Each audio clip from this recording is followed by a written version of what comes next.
Well, Leni, first of all, welcome back to Brazil. I know that just from purposes of background, you've been at Marriott, you're the CFO and also the head of development, so that's an interesting double role. But you've been at Marriott for more than a quarter of a century, and you've seen all the gyrations in the business. You've also seen the resilience in the business. Yesterday on one of our panels, we talked about some somewhat concerning numbers and statistics in terms of instability in a global nature, both going to the U.S., coming from the U.S., and globally outside the U.S.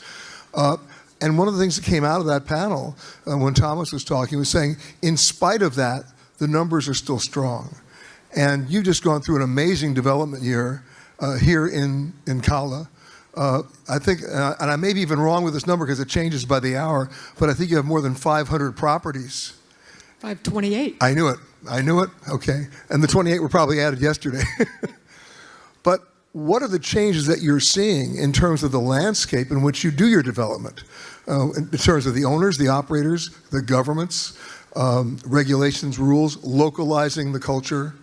What have you changed in your approach as opposed to dictating what Marriott wants to versus what the local communities want? Well, thank you. And first of all, I really want to thank Arturo and thank the organization for having me here. It's a thrill to be here in Brazil. It's actually my first time. And to be able to be at the Sheraton Grand in Rio is truly something personally exciting. So thank you very much. You're absolutely right, Peter. The reality is we can't help it. We started as a U.S. company, but we wanted very much to eventually grow around the world. And that, over time, really takes some understanding of how to do business globally. We're now in 144 countries. We've got well over 9,000 hotels, and we've got thousands and thousands more to come. But I'll use Brazil as an example where we grew in Cala. We grew our Bonvoy participation by about 25% last year, which is fabulous. And I want to talk about that a little bit later, too. Yeah. And Brazil is the second largest Bonvoy membership at 1.3 million in the country, and yet we have 14 hotels here. And part of the reason is, to your earlier point, is that we have really needed to do some learning about how to make Brazil for Brazil business. So whether it is being able to have Portuguese agreements, whether it is being able to do the charges in reals, whether it is making sure that the W or the City Express really make sure to fit the market and the country, I would say we are getting better and better at doing. So it's not just about planting the flag? Absolutely not. But let's go back to what you just said about Bonvoy, because so much of what you're doing is driven by the guests, right? And when the loyalty programs speak, you have to listen, because your market penetration of loyalty programs, just talk about just the U.S. and then talk about Brazil. So sure. So we added 33 million people to the rolls of Bonvoy membership.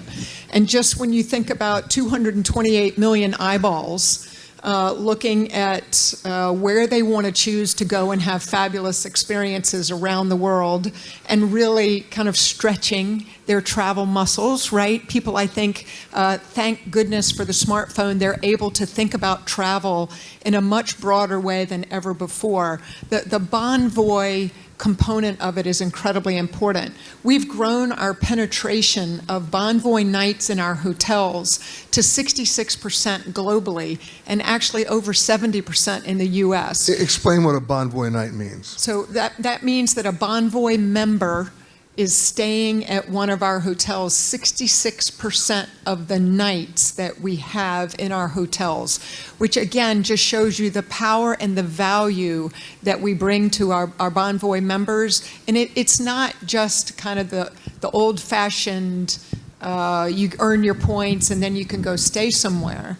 The reality is now through Bonvoy, you can really have in real-time communications as you plan, as you book, as you look for unique experiences around the world, and then you do get the value part too. So you're no longer a hotel company, you're a frequent flyer or a frequent loyalty program that has bricks and mortar. It's an experience, right? It's a global experience and travel partner for anyone who enjoys that. It's a platform that really enables you to think as broadly as you want about the experiences. It can be that you want to do glamping in the Masamara at a JW. It can be a City Express in the heart of Mexico City. It can be the W in Sao Paulo. So it's really a unique way for customers to engage with us. But that also gives you a lot of power with owners to explain to them the benefits of that program driving the guests. Oh yeah, no, the value, 6% of our nights around the world are redemption nights, which means that, again, when you think about this Bonvoy population, they are loyal, and that's important to the system overall. Oh, the reason why I know they're loyal is there are chat rooms everywhere. They cannot stop talking. And part of what I want to point out is that it's really only getting better. We're undergoing a tech transformation that'll be rolled out around the world to our properties. That's a reservation system. It's Bonvoy replatforming. It's a property management system that is going to truly allow customers to shop differently. Instead of always saying, where are you going? It is more about how do you want to shop? Is it by looking for places that you love to go to hike? Is it places that you want to find a place in South America? So it's a really dramatically improved technology for both the hotels and the guests. Of course, the loyalty programs were started in 1981 by the airlines. Their biggest challenge right now may also be yours, and that is redemption. If everybody has status, nobody has status. Right. How many people here have gone to an airport counter to see 35 people lining up to stand by, all with status for a first-class seat that doesn't exist? And we have lounges that are part of the perks of loyalty that you can't get in, and yet you're a member, right? So what is your challenge now with redemption? Because with that many members, they're all looking for something to redeem. One of the things that we do believe really is a competitive advantage with Bonvoy is that at the end of the day, we control your experience. And that is to say, we can make sure that you have a great experience at our hotels. I think we've all learned that at the end of the day, people make the difference in our business. And the fact that, yes, you can book, yes, you can plan, yes, you can say, I'd like a pizza when I get to my hotel room and I like this kind of pillow. That's very important. But at the end of the day, you really want that human interaction that helps you know where to go in a city, where to go find some unique experience like you do in your TV shows. In that respect, I think Bonvoy marries up the tech and the platform and the ease, but importantly, we at the end of the day want to make sure you have a fabulous experience at our hotels. Of course, that brings up a subject we just touched upon yesterday, which is AI. And that is, to what extent can you manage that so you don't get in the way of that conversation? Right. So from our standpoint, AI is incredibly helpful to improve automation, to improve efficiency. But we're very careful to not use it in a way that removes the person-to-person experience that adds so much value to our guests. So when I think about some of the work that I have in finance, we can absolutely use AI to be more efficient. We have Homes and Villas by Marriott Bonvoy, which many of you know you may be able to go and find a home rental opportunity. We're using AI there that allows you to better refine your search to give you options. But it will never replace the person-to-person part. Well, speaking person to person, you had to learn, a learning curve for you at Marriott, how to deal locally in all of these markets. You mentioned agreements in Portuguese instead of just English. Apparently one size does not fit all. No. We are now almost 60% or almost 40% international, and that is a dramatic difference from when I joined Marriott. We have 16% share of the lodging market supply in the U.S., and we've got 3 outside the U.S. The opportunity outside the U.S. is endless. And when we think about the range of brands that go Ritz-Carlton Reserve and Bulgari and St. Regis down to one of our most recent entrants of City Express, which quite frankly has been a really fantastic entry point for us in the mid-scale space, we really do believe that we can go to a country and talk to investors about any kind of option that they may want that fits a certain market. When you think about whether it's cost per key, whether it is urban, suburban, resort, luxury, we really feel like we have it all, and that we've now brought to it much more of a spirit of thinking of growth in those regions that is supported by the teams in the region, the associates at the hotels. If you think about it in the biggest picture, our business is 80% domestic. So you'll have some No matter where you countries- go, no matter where you go. No matter where you go. So in the U.S., for example, it's actually 95% domestic. In Europe, it's actually closer to 55% domestic. Because they've got so many countries close to each other. But when, COVID, I think, showed this to us all, is that in many cases during COVID, you had areas that needed to kind of be more insular. There was much less travel region to region. And in that respect, I think we really appreciate the importance of being able to be really attractive to your domestic audience. I go back to 2019, when our good friend Arnie Sorensen was alive, and he was telling me then you were opening one new hotel every 16 hours. I mean, it was like you can't even get your arms around that, right? Today, it's maybe one hotel every day. Yeah, it's definitely, we opened 123,000 rooms last year, record for us, and we actually signed 163,000 rooms and grew 6.8%. for the year in our rooms globally in 2024. It was really an outstanding year, and I think demonstrates the reality that consumers are valuing experiences over goods. And while we will always be cyclical, there is no doubt that as consumers feel pressure or as businesses feel pressure, we will always have the cyclical element to our business. But I do think COVID really proved to real estate investors that hotels are one of the most resilient asset classes and sturdiest asset classes out there. They actually generally made it through COVID better than many other real estate asset classes. So I think that's been a helpful, wasn't fun, wasn't easy to go through, but I think the reality is that the business came out the other side stronger. And with an appreciation on the part of the customer of the value and the importance of travel. Although you'd admit that during COVID, so many hotels were in technical foreclosure that the banks were very helpful because they said, we don't want the keys. Right. I mean, it is an operating business. We rent our rooms every night, to be fair. It's not, it's a real flexible business. I have always said to the investor community when they ask me about, well, what if this happens? What if that happens? I'm like, our general managers, there is nobody that can flex better to different situations, whether it's a traffic jam outside, whether it's a citywide going on in their city, or whether it is the fact that there's Taylor Swift coming. I mean, they are truly remarkable. Nobody can adapt to Taylor Swift, I'm sorry. It was incredibly helpful over the past few years, I will say.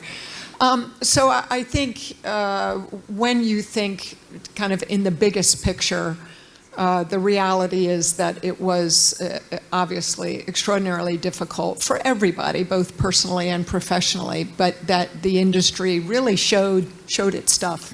Of course, the challenge for the industry, not just for Marriott, is not to go for growth for just growth's sake.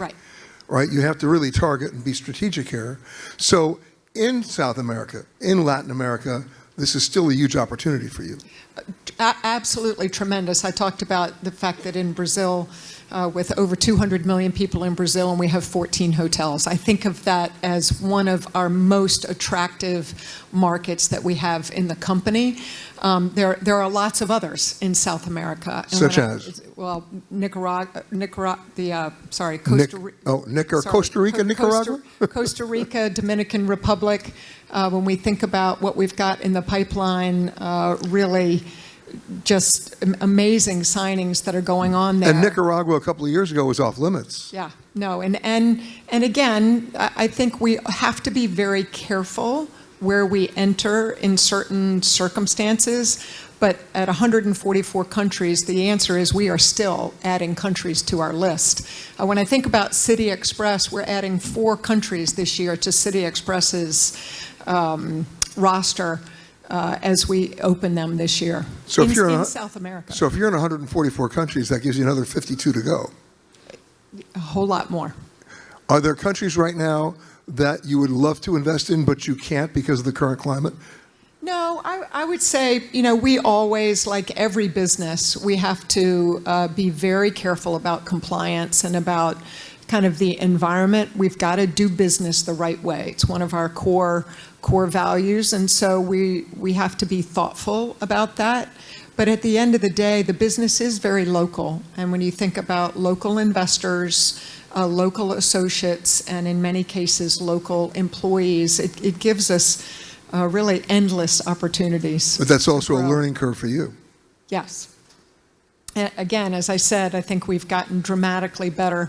When I think about one of the first stories about going international, and one of the questions was, well, where's the Marriott Hotel? And it just happened to be in England, and our head of development went there. And basically it turned out there was a family named Marriott. It wasn't a Marriott Hotel.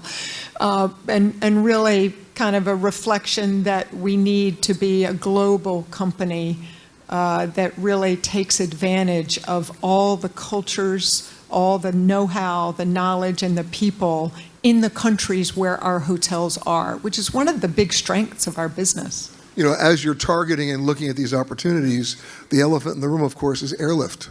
Yeah. I mean, you can't build a hotel unless you can get people there. 60% of our nights are driven by airplanes, by guests coming by way of airlines. And so that part is critically important. Although I will say during COVID, obviously the drive-to capabilities really changed the market overnight. And there again, we saw a tremendous benefit of people staying more locally. So I think it can wax and wane. It's clearly the case that airlift to certain cities makes a big difference for being able to support the demand that we need to fill the hotels. Or when airlift doesn't come to those cities. Right. I mean, we've seen a chain reaction here over the last 4 years where hotel development has been robust, but there's been no airlift because Boeing couldn't deliver the planes. And next thing you know, people are in trouble. In many of our markets, we have returned to close to pre-pandemic airlift. Not everywhere, but I would say in most. Because we're seeing it, at least in the last 8 months, certain U.S. airlines and certain foreign airlines dramatically increasing their nonstop long-haul flights, but not between major cities, but the secondary and tertiary cities.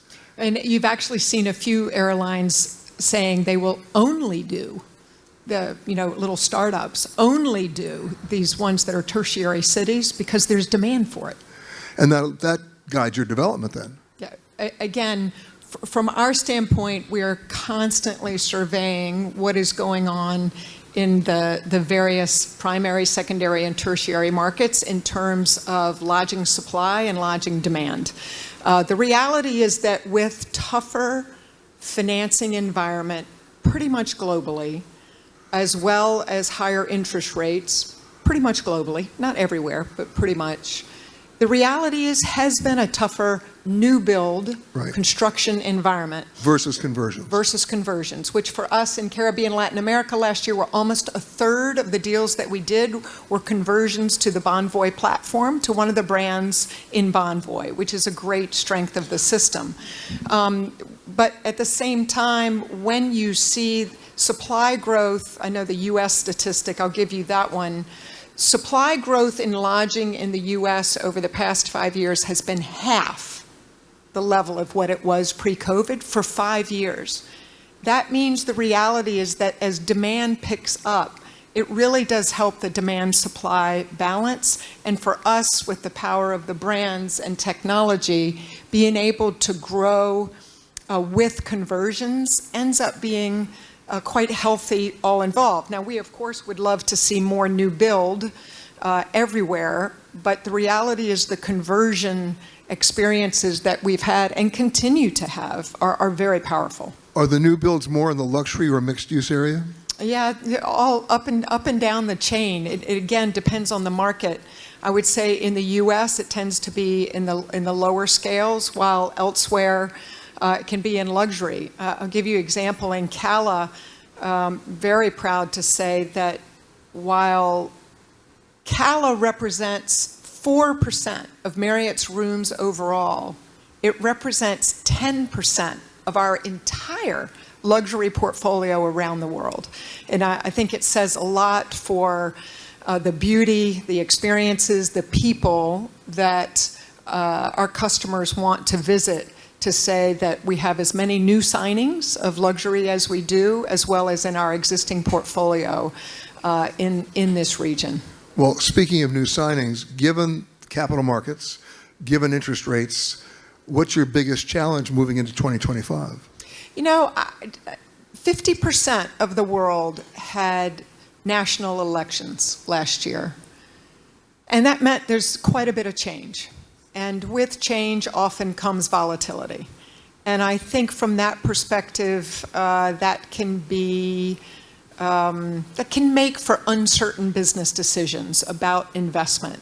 And so I think that's one of the things that we're watching the closest, is to see how some of the changes in government and decisions are impacting economics. The reality at the end of the day, GDP is a huge driver and probably the best correlation to how the top line of our hotels do. Well, GDP is your insurance policy. Yeah, you know, it really does have a huge impact, and when you have a recession, that's going to impact both consumer travel and business travel. You just said when.